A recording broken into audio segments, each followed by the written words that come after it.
Assalamualaikum warahmatullahi wabarakatuh. Nama saya Nur Ayuni binti Muhammad Nizurul Azman daripada kelas DPH 2A dan pemegang kad matrik DPH 20202495. Pada hari ini saya akan membentangkan tentang pengenalan pluralism. Pluralism agama di Malaysia muncul dari gerakan liberalisme Indonesia. Menurut Ahmad Yuni, gerakan liberalisme di Malaysia tidak memakai perkataan liberal pada nama pertubuhan seperti gerakan liberalisme. Gerakan liberalisme ini di Indonesia pula secara terang-terangan dan mereka menggunakan perkataan liberal pada setiap pertubuhan masing-masing. Unsur-unsur liberalisme ini meresap masuk ke dalam masyarakat di Malaysia apabila ada slogan dialog antara agama yang dipelopori oleh perunding Malaysia agama Buddha, Kristian, Hindu dan juga Sikh yang ditubuhkan pada tahun 1983 dan Christian Federation of Malaysia iaitu CFM ditubuhkan pada tahun 1985.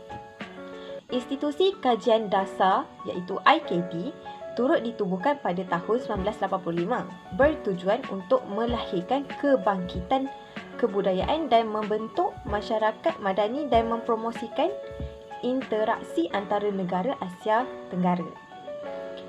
Sister in Islam iaitu SIS ditubuhkan pada tahun 1993 bertujuan untuk memperjuangkan isu-isu wanita Islam. Kesemua pertubuhan ini turut memberi sumbangan kepada perkembangan pluralisme agama di Malaysia. Contohnya perunding agama Buddha, Kristian, Hindu dan juga Sikh yang telah menaja pertubuhan Interfaith Commission iaitu IFC dan juga menganggotai kumpulan artikel. Manakala SIS iaitu SIS menyokong kepada perancangan pertubuhan iaitu IFC, artikel, Comengo dan juga isu mengenai mahkamah syariah. Assalamualaikum warahmatullahi wabarakatuh. Saya Muhammad Faris Aiman bin Zali dari kelas DPIH 2A nama matrik DPH 20202474. Saya ingin bercakap tentang latar belakang isu pertama. Pluralisme berasal dari istilah Inggeris plural yang merujuk kepada kewujudan lebih dari satu entiti. Secara umumnya, falsafah ini merujuk kepada kewujudan pelbagai agama dan dakwaan terhadap kebenaran yang diajukan oleh setiap agama. Selain itu, lawan bagi pluralisme agama ialah eksklusivisme yang mendukung fahaman bahawa hanya terdapat satu agama sahaja yang membawa kebenaran mutlak manakala agama-agama lain adalah palsu. Secara khususnya, falsafah pluralisme agama menganjurkan fahaman bahawa setiap agama mempunyai pandangan persepsi dan respon yang berbeza-beza terhadap Tuhan, kebenaran mutlak ataupun God dan the absolute truth. Oleh yang demikian, falsafah ini menganjurkan agar pengiktirafan bukan sahaja diberikan kepada kewujudan pelbagai agama, malahan dakwaan terhadap Tuhan, kebenaran mutlak yang dipegang oleh setiap agama. Akhir sekali, falsafah pluralisme agama dari segi sejarahnya lahir dari dan berkembang dalam konteks Barat Kristian, konteks di mana falsafah ini disemai dan disuburkan oleh para sarjana pendukungnya. Assalamualaikum warahmatullahi wabarakatuh. Saya Nur Ikhwan Najah binti Hamidi dari kelas DPH 2A akan membentangkan tentang punca berlakunya isu pluralisme. Pada mulanya, gerakan liberal ini berasal daripada Indonesia dan melebar ke Malaysia. Tetapi di Malaysia tidak menggunakan perkataan liberal secara terang-terangan.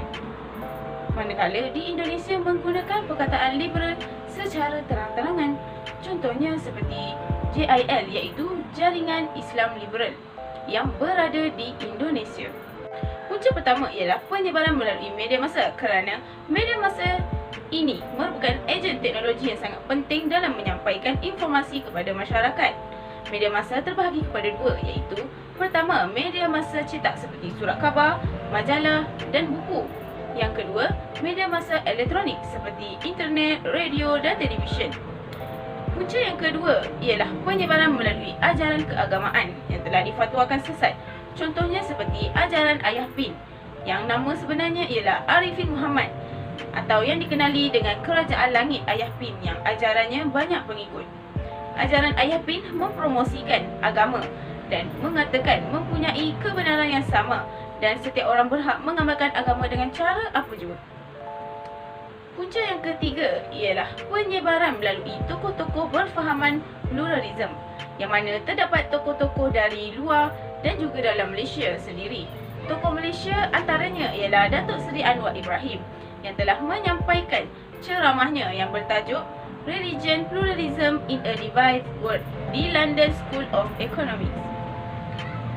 Seterusnya, punca yang keempat ialah penyebaran melalui badan-badan bukan kerajaan, iaitu NGO, yang memainkan peranan dalam penyebaran penulisan agama. Antaranya ialah melalui Malaysian Interfaith Network. Punca yang kelima ialah penyebaran melalui kursus kepimpinan dan pengurusan yang asalnya dikesan mempunyai elemen-elemen pluralism agama, yang di dalamnya ialah kursus Emotional Spiritual Cohesion yang berpusat di Jakarta asalnya dan tersebar di Malaysia. Dan punca yang terakhir ialah percintaan merentasi agama, yang mana kehidupan sosial tanpa batas, ada secara langsung ataupun tidak langsung, boleh menyumbang kepada alam percintaan yang boleh merentasi agama. Selain itu, terlibat dengan rakan sosial di alam cyber seperti Facebook, Twitter, Instagram dan seumpama dengannya, yang dapat membuka jaringan yang lebih luas untuk berkomunikasi tanpa sepadan dengan sesiapa sahaja. Dan komunikasi di alam cyber memberi kesan yang sangat besar kepada individu untuk mengenali pasangan masing-masing tanpa ada kawalan dan perhatian dari sesiapa dan pengaruh media sosial. Contohnya, rancangan hiburan seperti tayangan filem artis dan penyanyi juga boleh menyumbang kepada percintaan merentasi agama. Assalamualaikum warahmatullahi wabarakatuh. Nama saya Nur Adila binti Lizuan daripada Keladi P2A. Nama memegang kad nometri iaitu 20204-603.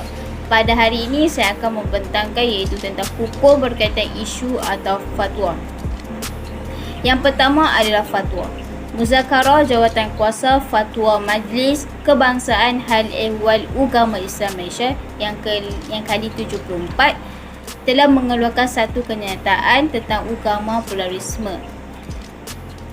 Gerakan pemikiran liberal yang mengandungi fahaman yang menyeleweng telah menyenaraikan bahawa konsep pluralisme merupakan sebagai salah satu doktrin yang sesat lagi menyesatkan. Yang kedua adalah hukum.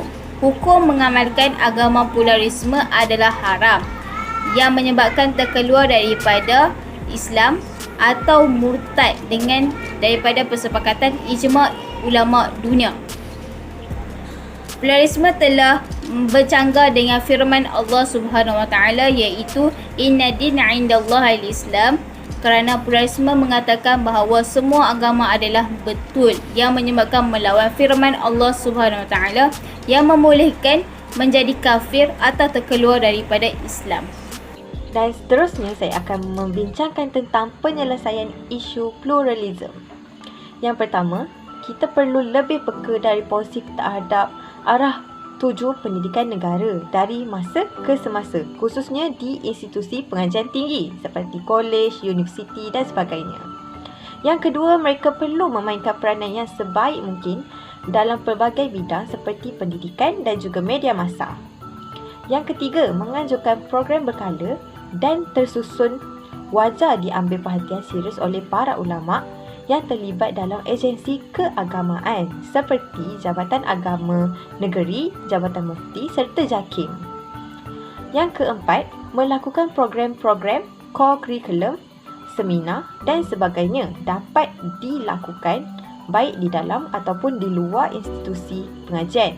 Hal ini untuk membincangkan isu-isu kontemporer yang melibatkan cendekiawan Muslim yang berkelayakan dalam konteks perbincangan dua arah. Yang kelima, berusaha menjadi pembuat kebijaksanaan dan penggerak kepada institusi pengajian tersebut dalam merangka serta kaedah pengajaran yang murni. Yang keenam, perjuangan dan hak asasi manusia yang tersasar jauh dari landasan agama wajar diberikan perhatian serius oleh para ulama.